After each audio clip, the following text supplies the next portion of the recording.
Hello दोस्तों, welcome to study IAS. I am Shivam Pilania, your educator. और आज हम लोग जो डेट की करंट अफेयर्स कवर करने वाले हैं वो डेट है हमारी 8 अक्टूबर 2020 की।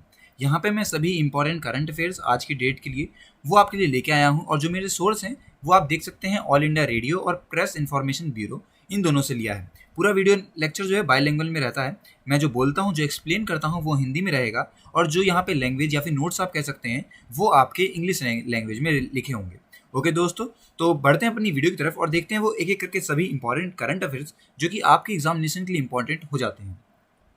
लेकिन उससे पहले मैं आपको कुछ इन्फॉर्मेशन देना चाहता हूँ कि अगर आप लोगों को अपनी प्रिपरेशन को और ज़्यादा बेहतर करना है तो मॉक टेस्ट से अच्छी बात कुछ नहीं हो सकती दोस्तों।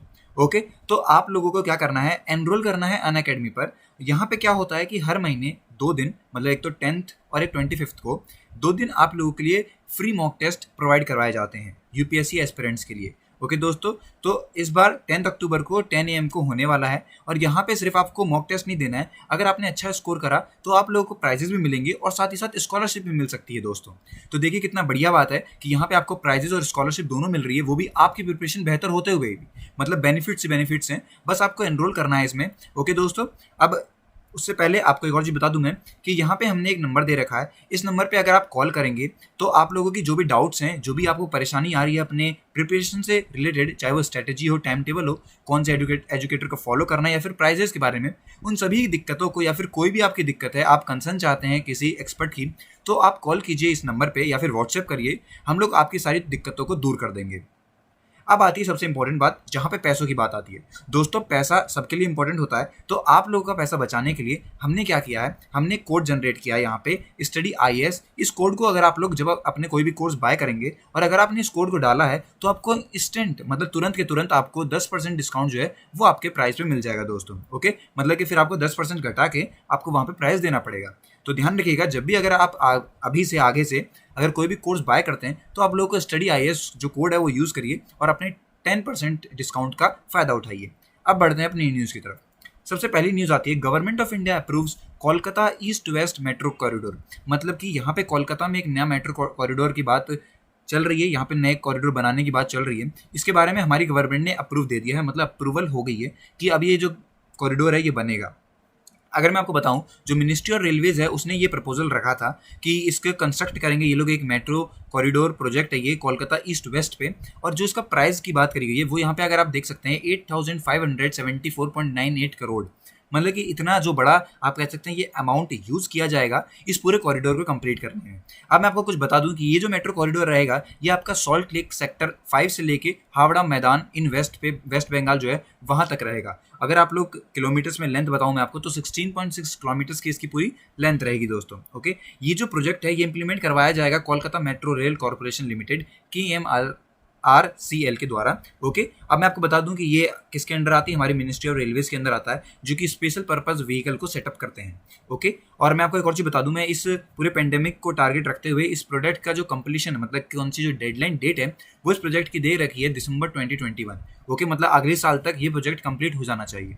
ओके, तो सबसे पहली और सबसे इंपॉर्टेंट न्यूज़ थी कि अब कोलकाता में एक नया कॉरिडोर खुल रहा है, east west metro corridor.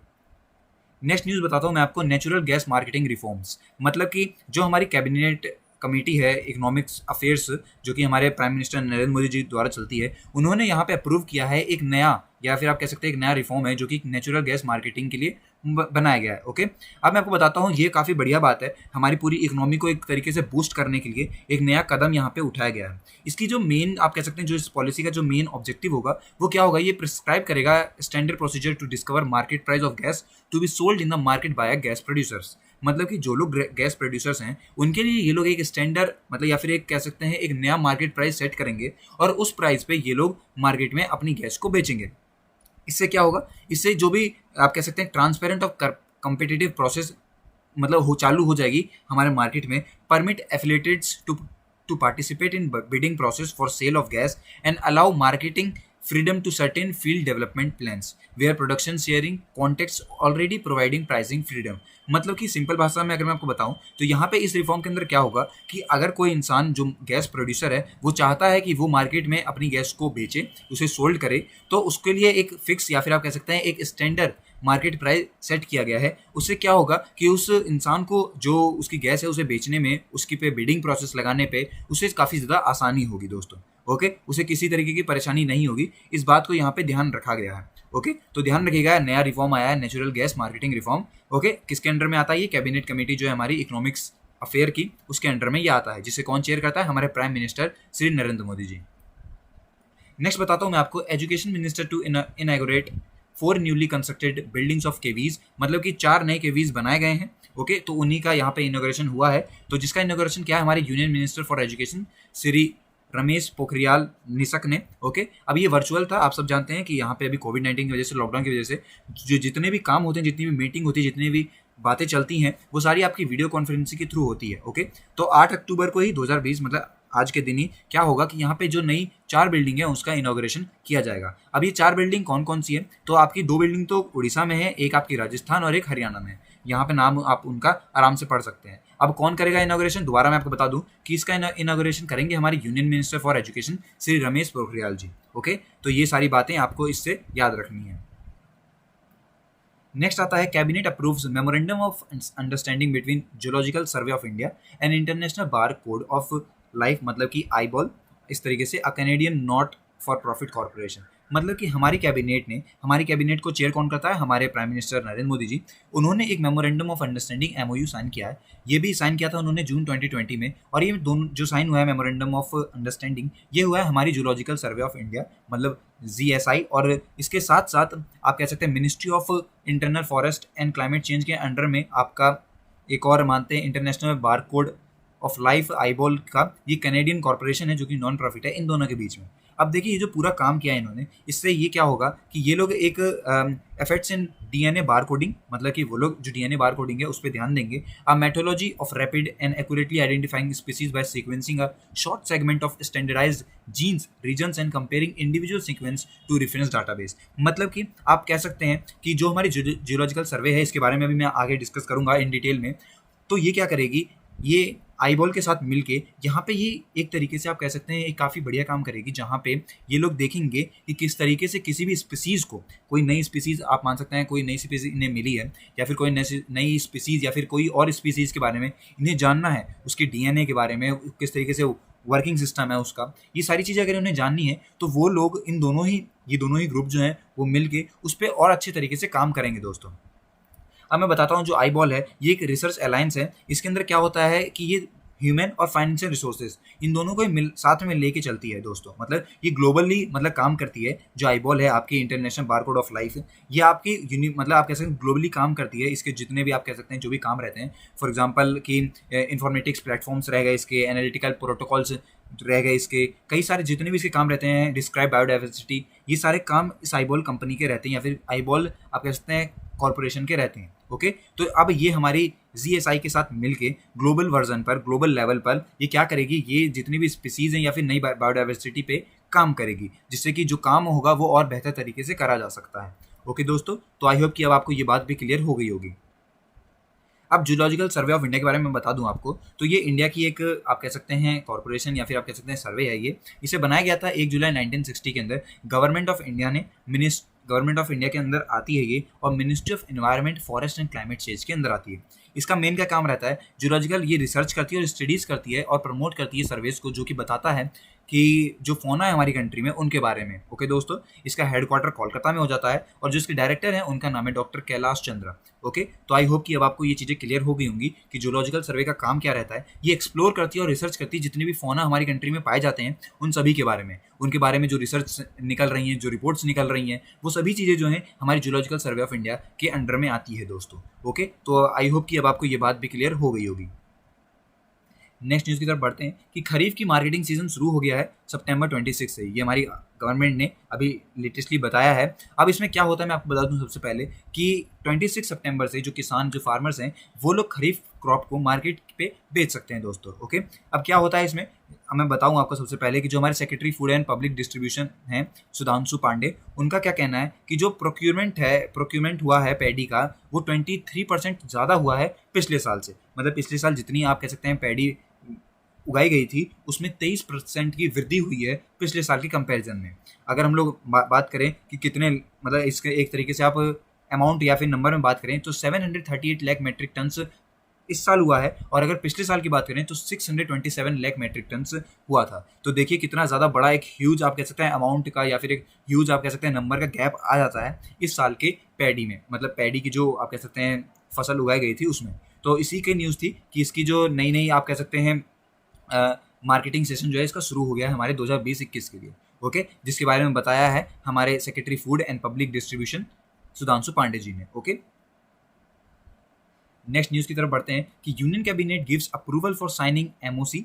Okay, MOC होता है memorandum of corporation in field of cyber security between India and Japan. India और जापान के बीच में एक और नया एमओसी साइन हुआ है जिसके अंदर वो लोग साइबर सिक्योरिटी के बारे में बात कर रहे हैं। हमारे कैबिनेट जो यूनियन कैबिनेट जो हमारी है जिसको चेयर करते हैं प्राइम मिनिस्टर नरेंद्र मोदी जी, उन्होंने ये साइन किया है मेमोरेंडम। अब मैं बता दूं आपको कि इस कॉर्पोरेशन से आप मान सकते हैं इस एमओसी से क्या फ़ायदा होने वाला है। इससे क्या होगा कि हम दोनों के म्यूचुअल इंटरेस्ट हैं उनमें ज़्यादा आप कह सकते हैं वृद्धि होगी, which includes capacity building in the area of cyber space, protection of critical infrastructure, corporation in emerging technologies, sharing information, cyber security threats and malicious cyber activities.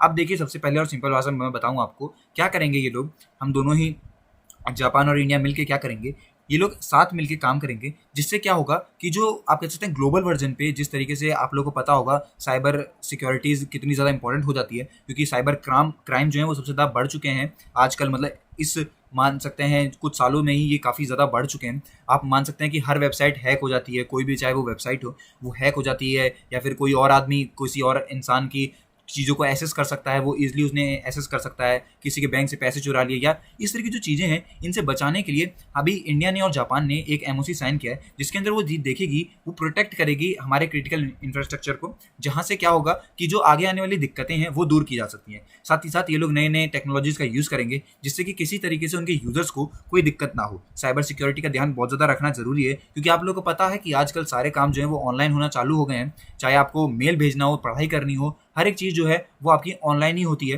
तो इस वजह से साइबर सिक्योरिटी होना भी बहुत ज़्यादा ज़रूरी है। तो एक काफ़ी बढ़िया बात है कि एमओसी साइन हो गया है साइबर सिक्योरिटी पे इंडिया और जापान के बीच में। तो दोनों ही कंट्री मिलकर एक दूसरे का साथ देंगी और इस साइबर सिक्योरिटी से लड़ने में मदद करेंगी।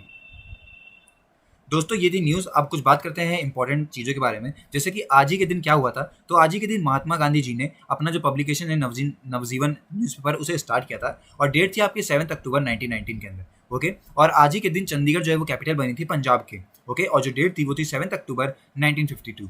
ओके, तो ये दोनों ही चीज़ें काफ़ी ज़्यादा इंपॉर्टेंट है। एक तो आपका नवजीवन न्यूज़पेपर ये कभी स्टार्ट हुआ था, तो 17 अक्टूबर 1919 के अंदर, और किसने इसे स्टार्ट किया था, तो महात्मा गांधी जी ने स्टार्ट किया था। चंडीगढ़ कैपिटल कब बना पंजाब की, तो 7 अक्टूबर 1952 में। तो दोनों बातें आपको ध्यान रखनी है। अब बात करते हैं इंपॉर्टेंट डेज के बारे में। तो सबसे पहले वर्ल्ड साइट डे आता है। वर्ल्ड साइट डे जो है वो हर साल second Thursday of October month में मनाया जाता है। इस साल भी ये मनाया गया है, मतलब 8 अक्टूबर 2020 को ये मनाया जाएगा, और इसका एम रहता है कि ये किस तरीके से अवेयरनेस फैला सकता है लोगों में कि वो लोग अटेंशन दें अपने विजन इम्पेयरमेंट पे, मतलब जो जिन्हें देखने में दिक्कत होती है और जो लोग जिनके ब्लाइंडनेस है, ओके, उन पे ये लोग ध्यान देने की बात करते हैं। जो इनका मेन जो एम रहता है वो लोग उन लोगों के लिए करते हैं जिससे कि लोगों को अपने जो ख्याल रखना है उन्हें वो लोग ख्याल रखें अपनी आँखों का, क्योंकि उनकी जो आँखें वो बहुत ज़्यादा इंपॉर्टेंट हैं। इस बात को अवेयर करने के लिए इन लोगों ने ये वर्ल्ड साइट डे बनाते हैं। इस साल इसकी थीम क्या थी, होप इन साइट जो थी वो इस साल की थीम थी दोस्तों। ओके, तो वर्ल्ड साइट डे के बारे में आई होप कि अब आपको चीज़ समझ में आ गई होंगी। नेक्स्ट बात करते हैं इंडियन एयरफोर्स डे। वो भी 8 अक्टूबर को बनाया जाता है। हमारे पूरे देश भर में 8 अक्टूबर को इंडियन एयरफोर्स डे मनाया जाता है। अब ये कब से बनाना स्टार्ट किया गया था, 1932 के अंदर इंडियन एयरफोर्स डे जो है वो बनाना शुरू हुआ, क्योंकि इसी दिन हमारी इंडियन एयरफोर्स इस्टेब्लिश हुई थी। ओके, इस टाइम पे अभी चीफ ऑफ एयर स्टाफ कौन है, तो वो आपके एयर मार्शल राकेश कुमार सिंह भदौरिया हैं, जो कि बात आपको ये दोनों ही बातें आपको याद रखनी है। तो दोस्तों ये थी मेरी पूरी आज की वीडियो। आई होप कि अब आपको काफ़ी कुछ क्लियर हो गया होगा इस वीडियो से। ओके, अगर आपको कोई भी डाउट्स होता है या फिर आप कोई और नई चीज़ चाहते हैं तो वो भी आप लोग कमेंट कर सकते हैं। मैं आपकी सारी बातें सुनूंगा जिससे कि मैं आपको और अच्छी वीडियोस प्रोवाइड करवा सकूं और आप लोगों को और ज़्यादा इंटरेस्ट ला सकूं और आप लोगों को अच्छी जो एजुकेशन है वो दे सकूं दोस्तों। ओके, तो यही थी वीडियो। मिलते हैं अपनी अगली वीडियो में, तब तक के लिए टेक केयर, गुड बाय।